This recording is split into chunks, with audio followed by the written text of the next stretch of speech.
Hamas के बाद अब लेबनान पर क्यों टूट पड़ा इजराइल। रात भर लेबनान पर क्योंकि बमबारी। ऐसा लगता है मानो इजराइल हमास वॉर का अब रुख बदलने वाला है। वजह यह है कि इजराइल की सेना पूरी रात लेबनान के आतंकी संगठन हिजबुल्लाह के ठिकानों पर जमकर बमबारी की है।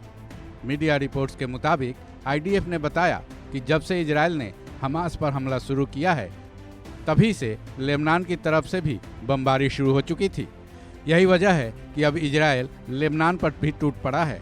बताया जा रहा है कि हमास की तरफ से रॉकेट बीते शनिवार को दागे गए थे, जिसके बाद से इजराइल ने जंग का ऐलान कर दिया है। उसके बाद से ही इजराइल लेबनान बॉर्डर पर झड़प हुई थी। इस झड़प में लेबनान की तरफ से तकरीबन 10 लोग मारे गए थे। वहीं इसी झड़प में इजराइल की तरफ से 2 लोगों की जान चली गई थी, जिसके बाद अब इजराइल ने बीती पूरी रात लेबनान पर भारी बमबारी की है। जिसके बाद अब यह आशंका जताई जा रही है कि हिजबुल्लाह और इजराइल सेना के बीच लड़ाई और भी तेज होगी। बता दें कि हिजबुल्लाह को ईरान समर्थित संगठन माना जाता है।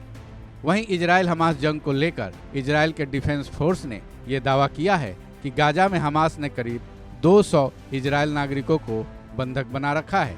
साथ ही इजराइल डिफेंस फोर्स ने यह भी दावा किया है कि 7 अक्टूबर से अब तक इस जंग में 1400 लोगों की जानें जा चुकी हैं। वहीं इजराइल ने पिछले 10 दिनों में हमास के 6 कमांडर अपने एयर स्ट्राइक में मार गिराए हैं। इधर गाजा के हेल्थ मिनिस्ट्री ने भी दावा किया है कि इस जंग में गाजा के अंदर अब तक तकरीबन 2800 लोग मारे गए हैं। चकित कर देने वाली बात यह है कि मरने वालों में तकरीबन 1/4 संख्या बच्चों की बताई जा रही है।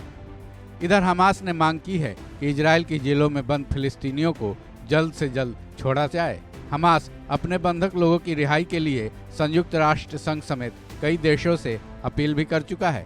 इस बारे में हमास के एक नेता ने बयान दिया है कि वो विदेशी बंधकों को छोड़ने के लिए पूरी तरह से तैयार है, लेकिन इसके लिए इजराइल की जेलों में बंद फिलिस्तीनियों को रिहा करना होगा।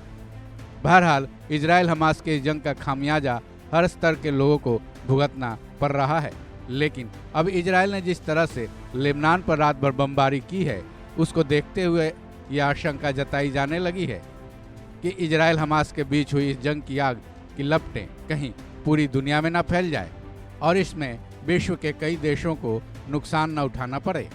इस खबर में बस इतना ही। बाकी अपडेट्स के लिए जुड़े रहें वन इंडिया हिंदी के साथ।